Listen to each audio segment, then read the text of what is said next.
नमस्कार मित्रांनो. तर माझं नाव आहे गणेश शिंदे आणि स्वागत आहे तुमचं माझ्या नवीन यूट्यूब ब्लॉगमध्ये. याचं नाव आहे भटकंती आणि आज आम्ही चाललो आहे सिंहगडावरती. तर तुम्ही पण जर सिंहगडावरती जाणार असाल तर हा ब्लॉग शेवटपर्यंत पहा आणि लाईक करा, सबस्क्राईब करा. आणि मी आत्ता माझ्या गावामध्ये आहे, जसं जे की साताऱ्यामध्ये आहे. आणि हे बघू शकता तुम्ही, माझ्या गावामधील महादेवाचं मंदिर आहे. तर चला मग सुरुवात करूया ब्लॉगला.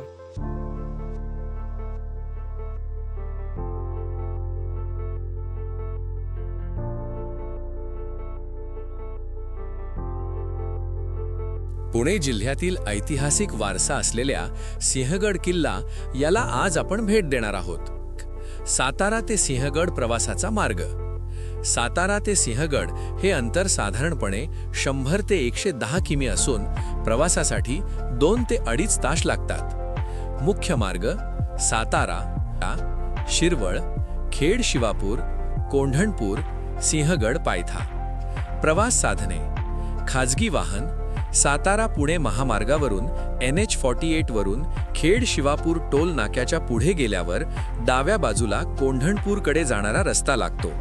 येथून थेट सिंहगडच्या पायथ्याशी किंवा घाटातून गडाच्या वाहन तळापर्यंत जाता येते.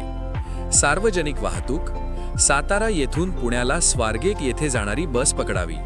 स्वारगेट बस स्थानकावरून सिंहगड पायथ्यासाठी म्हणजे डोंडजे गावसाठी PMPML बस किंवा खाजगी जीप उपलब्ध असतात. सिंहगड, ज्याचे मूळ नाव कोंढाणा होते, हा स्वराज्याच्या इतिहासातील सर्वात महत्त्वाचा किल्ला मानला जातो. महत्त्वाची ऐतिहासिक माहिती: तानाजी मालुसरे यांचा पराक्रम.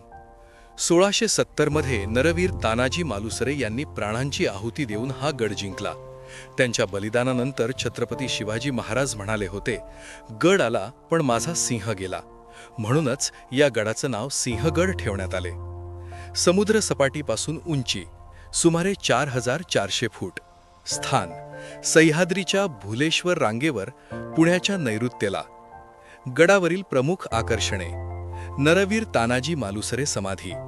गडावर तानाजी मालुसरे यांचे स्मारक आणि समाधी आहे. राजारामांची समाधी: छत्रपती राजाराम महाराज यांचे निधन या गडावर झाले, त्यांचीही समाधी येथे आहे. पुणे आणि कल्याण दरवाजा. गडाला 2 मुख्य प्रवेशद्वारे आहेत.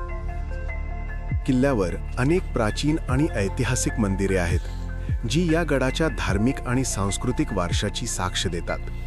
कोंढाणेश्वर किल्ल्यावरील सर्वात जुने आणि मुख्य मंदिर असून ते भगवान शंकराला समर्पित आहे.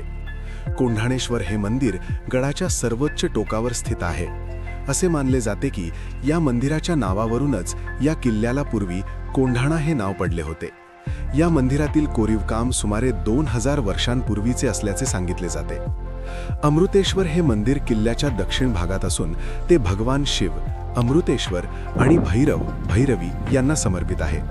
मराठा सैनिकांसाठी हे मंदिर आध्यात्मिक शक्तीचे केंद्र होते. स्थानिक कोळी बांधव आणि मच्छीमार या दैवताची भक्तिभावाने पूजा करतात.